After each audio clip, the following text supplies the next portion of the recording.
नमस्कार, मैं हूं प्रवीण गौतम। लोकसभा चुनाव के अब तक 3 चरण पूरे हो चुके हैं, तो चुनाव की अब तक की तस्वीर क्या है, इसे लेकर 3 चुनावी एक्सपर्ट का हैरान कर देने वाला एक विश्लेषण सामने आया है।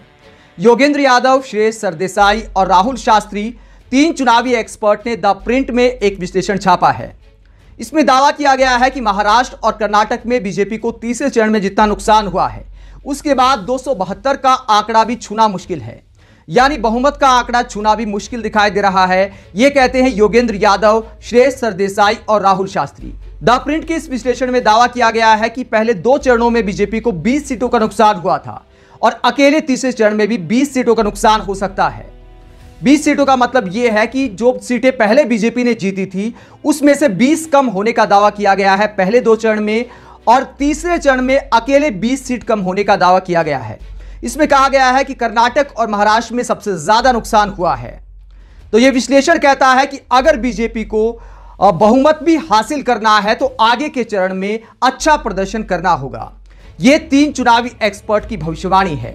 हालांकि कई बार भविष्यवाणी गलत भी साबित हो जाती हैं, सही भी साबित हो जाती हैं, लेकिन ग्राउंड पर कई राज्यों में चुनाव फंसता हुआ नजर आ रहा है बीजेपी के लिए। जो 400 पार की हवा बनाई थी वो कम से कम 3 चरण का मतदान दिखाता है कि शायद निकल चुकी है। 400 पार की हकीकत यह है कि अब पीएम मोदी भी ऐसा दावा नहीं करते। अब फेस सेविंग के लिए रैलियों में बातें बनाते हैं कि 400 तो पहले से मेरे पास थी, एनडीए प्लस फला फला फला। मतलब जो दल एनडीए में शामिल नहीं थे उन्हें भी अपना सहयोगी बता रहे हैं, क्योंकि कई बिलों को पास कराने में बहुत सारे दलों ने मोदी सरकार का साथ दिया। हालांकि उनके खिलाफ चुनाव भी लड़ रहे हैं, उनकी बुराई भी कर रहे हैं और उन्हें सहयोगी भी बता रहे हैं। लेकिन हकीकत यह है कि 400 पार का जो नारा दिया गया था उसकी हवा शायद 3 चरण में निकल चुकी है और आने वाले चरणों में भी हालात आसान नहीं हैं। 2019 से 2024 मोदी के पास एनडीए प्लस के रूप में 400 सीटों का तो समर्थन था ही था। 2019 के बाद करीब 300 सीटें तो एनडीए के पास थी। इसके अलावा 3-4 क्षेत्रीय पार्टियां और निर्दलीय पूरे 5 साल हमारे साथ खड़े रहे। ये सब अगर मैं मिला लूं, एनडीए प्लस का हिसाब लगा लूं, तो ये करीब 400 पहुंच जाता है। एनडीए प्लस फला फला फला। हालांकि उड़ीसा जैसे राज्य में बीजू जनता दल के खिलाफ चुनाव लड़ रहे हैं, तो वहां उनके खिलाफ भी बोलते हैं और उनको सहयोगी भी बताते हैं।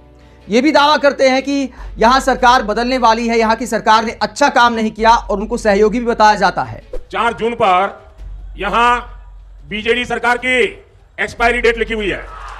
हरियाणा, दिल्ली में भी इतने आसान हालात नहीं है जितने पिछली बार थे। सभी सीटें जीती गई थी इन राज्यों में, लेकिन अगर हरियाणा की मैं बात करूं तो बहुत सारी सीटें वहां पर फंसती हुई दिखाई दे रही हैं। बीजेपी के बुरे हालात हैं।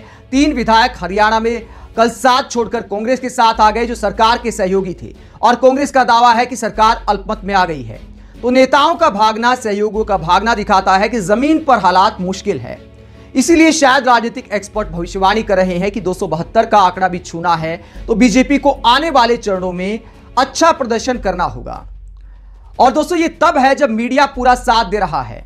आप सोच सकते हैं कि किस तरह के स्क्रिप्टेड इंटरव्यू प्रधानमंत्री के किए जा रहे हैं, जहां विपक्षी नेताओं का मजाक उड़ाया जाता है, प्लेटफॉर्म दिया जाता है, पीएम मोदी मन की बात करके निकल जाते हैं, एंकर कोई काउंटर सवाल नहीं करते। तो जब मीडिया और बीजेपी के गठबंधन के बावजूद ऐसे हालात हैं, अगर मीडिया निष्पक्ष होता, पीएम मोदी के बयानों की आलोचना करता कि आप धर्म के आधार पर राजनीति क्यों कर रहे हैं, आप हिंदू मुसलमान के नाम पर वोट क्यों मांग रहे हैं, आप राम मंदिर को लेकर झूठ क्यों फैला रहे हैं। मोदी को 400 सीटें चाहिए ताकि कांग्रेस अयोध्या में राम मंदिर पर बाबरी ताला ना लगा दे। आप वंदे भारत को लेकर झूठ क्यों फैला रहे हो कि बंद कर दी जाएगी। मोदी जो वंदे भारत ट्रेन चालू किया है बोले वो भी बंद कर देंगे। आप तमाम योजनाओं को लेकर जनता को भ्रमित क्यों कर रहे हैं। आप बहुसंख्यक आबादी में डर क्यों पैदा कर रहे हैं कि कांग्रेस आ जाएगी तो ये छीन लेगी, जबकि मैनिफेस्टो में ऐसा कुछ नहीं है। अगर 2 साइकिल है तो एक गई। बहुत सारे ऐसे सवाल हैं जो देश के प्रधानमंत्री से करने चाहिए, लेकिन मीडिया स्क्रिप्ट इंटरव्यू करता है। अपना काम बनता, भाड़ में जाए, भाड़ में जाए। सबसे ज्यादा पीएम मोदी और बीजेपी को प्लेटफॉर्म दिया जा रहा है। उसके बावजूद चुनावी एक्सपर्ट भविष्यवाणी कर रहे हैं कि सीटें अब तक 3 चरण में घटने के ज्यादा आसार हैं और 400 तो छोड़िए, अब बहुमत का आंकड़ा भी छूना है तो बीजेपी को अच्छा प्रदर्शन करना होगा। और कहीं ना कहीं 400 पार का आंकड़ा बैकफायर करता नजर आ रहा है, क्योंकि कई चुनावी एक्सपर्ट का मानना है कि बीजेपी का मतदाता आलसी हो गया कि मोदी जी तो जीतने जा रहे, वोट करने की क्या जरूरत है। तो इसका भी नुकसान कई चुनावी एक्सपर्ट का मानना है कि बीजेपी को हो रहा है।